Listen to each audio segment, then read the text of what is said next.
नमस्कार, मैं स्मार्टी आपका अपना स्मार्ट एआई न्यूज रीडर स्वागत करता हूं आपका YouTube news channel nation India news पर। मराठा आरक्षण को लेकर चल रहा आंदोलन महाराष्ट्र के बीच जिले में हिंसक हो गया है। जिले में 5 से 6 स्थानों पर आगजनी की घटनाएं हुई हैं। एनसीपी विधायक प्रकाश सोलंके, विधायक संदीप क्षीरसागर, जयदत्त क्षीरसागर के बंगले में आग लगा दी गई। इसके अलावा माजलगांव नगर परिषद के कार्यालय में आग लगा दी गई। वहीं एक दमकल गाड़ी को भी आग के हवाले कर दिया गया है। बीच छत्रपति संभाजीनगर रोड पर एक होटल में भी आग लगा दी गई है। ऐसे में कलेक्टर दीपा मुधोल मुंडे ने एक बड़ा फैसला लिया है। बीच जिले में कर्फ्यू लगा दिया गया है। दिल्ली के बुराड़ी में फ्लैट देखने गई 30 साल की महिला से गैंगरेप। दिल्ली में एक प्रॉपर्टी डीलर ने किराए पर घर देने के नाम पर महिला से गैंगरेप किया है। महिला घर ढूंढ रही थी और 2 लोग उसे एक घर दिखाने के लिए गए। वहां उसे पीने के लिए पानी ऑफर किया गया। आरोप है कि पानी पीते ही महिला बेहोश हो गई और दोनों दरिंदों ने उसके साथ घिनौनी हरकत की। दिल्ली में एक स्विस लड़की नीना बजर की हत्या के बारे में जैसे जैसे जानकारियां निकलकर बाहर आ रही हैं, बर्बरता की परत दर परत खुल रही है।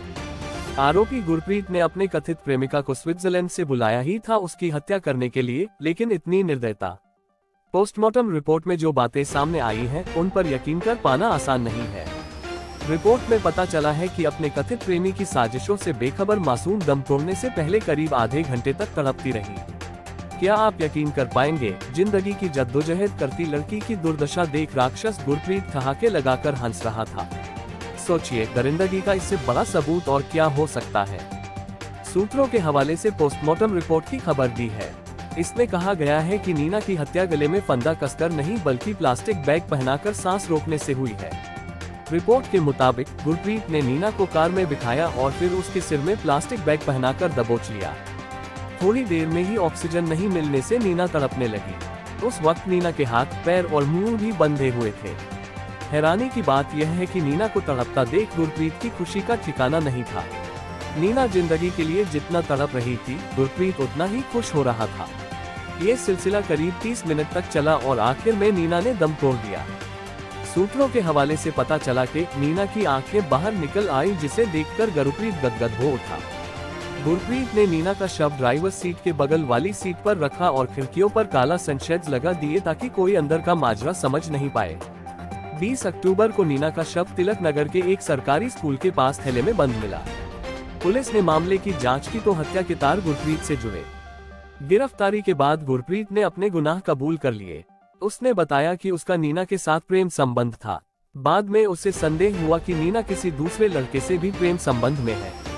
गुरप्रीत ने इसे कथित बेवफाई का बदला लेने के लिए नीना को भारत बुलाया और उसकी हत्या कर दी। देश की सबसे वैल्यूएबल कंपनी रिलायंस इंडस्ट्रीज के चेयरमैन मुकेश अंबानी को तीसरी बार धमकी दी गई है।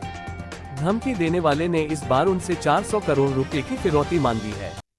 सोमवार को भेजे गए इस ईमेल में कहा गया है कि अगर पुलिस मुझे नहीं खोज पाए तो वह मुझे गिरफ्तार नहीं कर सकती। ये ईमेल भी उसी एड्रेस से आया है जिससे पिछले 2 ईमेल आए थे। पहली ईमेल में अंबानी से 20 करोड़ रुपए की डिमांड की गई थी। दूसरी ईमेल में इसे 10 गुना बढ़ाकर 200 करोड़ रुपए कर दिया गया था। अब तीसरी मेल में इसे 400 करोड़ रुपए कर दिया गया है। मुंबई पुलिस अब तक पुराने 2 ईमेल का इंटरनेट प्रोटोकॉल एड्रेस खोजने में लगी है।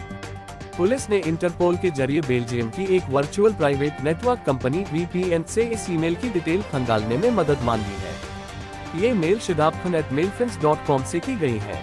टेक्निकल एक्सपर्ट्स के मुताबिक यह IP एड्रेस बेल्जियम का है, लेकिन पुलिस को शक है कि धमकी देने वाला किसी और देश में बैठा है और पुलिस को गुमराह करने के लिए बेल्जियम के VPN का इस्तेमाल कर रहा है।